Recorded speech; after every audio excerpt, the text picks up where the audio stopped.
প্রতি বছরের মতো এবারও তিস্তা নদীর বাঁধ খুলে দিয়েছে ভারত। ফলে এরই মধ্যে বাংলাদেশের নীলফামারী, লালমনিরহাট, রংপুর সহ উত্তরাঞ্চলের বিভিন্ন জেলার নদ নদীর পানি বেড়েছে।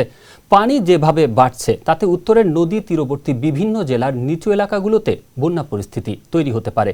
এসব তথ্য জানিয়ে প্রতিবেদন প্রকাশ করেছে বিবিসি বাংলা। এ নিয়ে বিস্তারিত থাকছে ডেস্ক রিপোর্টে।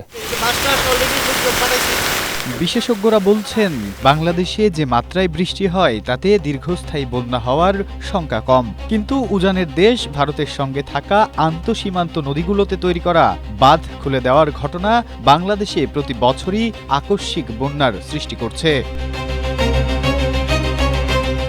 আবহাওয়াবিদ মোহাম্মদ তরিফুল নেওয়াজ কবির বলেন, বাংলাদেশে যে বন্যাগুলো হয় সেটি মূলত আপার স্ট্রিম অর্থাৎ উপরের দিকে ভারতের যে রাজ্যগুলো আছে সেখানকার পানির প্রভাবে। স্ট্রবেরি সুপার ডটেড ও ক্লাসিক ভ্যারিয়েন্ট সেনসেশন জাগুক শিহরণ। কারণ আমাদের ভূখণ্ডের বৃষ্টি থেকে যদি হয় সেটিতে খুব দ্রুতই পানি নেমে যায়। বাংলাদেশে ৫৭টি আন্তঃসীমান্ত বা অভিন্ন নদী রয়েছে, যার মধ্যে ৫৪টি ভারত এবং ৩টি মিয়ানমারের সাথে যৌথভাবে প্রবাহিত। সম্প্রতি উজানের পানি বৃদ্ধি পাওয়ায় তিস্তা অববাহিকায় ভারতের গজলডোবা বাঁধ খুলে দেওয়া হয়েছে। এই পানির চাপ সামলাতে তিস্তা ব্যারাজের ৪৪টি গেটও খুলে দিয়েছে বাংলাদেশ।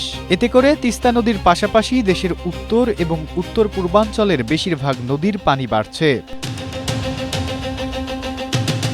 অতিবৃষ্টির কারণে যখন অতিরিক্ত পানির চাপ তৈরি হয় তখনই নিজেদের বন্যা পরিস্থিতি থেকে বাঁচাতে বাঁধের গেট খুলে দেয় ভারত। আবার শুষ্ক মৌসুমে পানি সংকট কমাতে তা বন্ধ রাখে। ফলে বর্ষা মৌসুমে আকস্মিক বন্যায় ভাসে বাংলাদেশ, আবার শুষ্ক মৌসুমে নদীগুলো শুকিয়ে কাঠ হয়ে যায় এবং সেচের পানি সংকট সহ স্থানীয় জীবনযাত্রা ব্যাহত হয়। Nasimuddin, Asia post.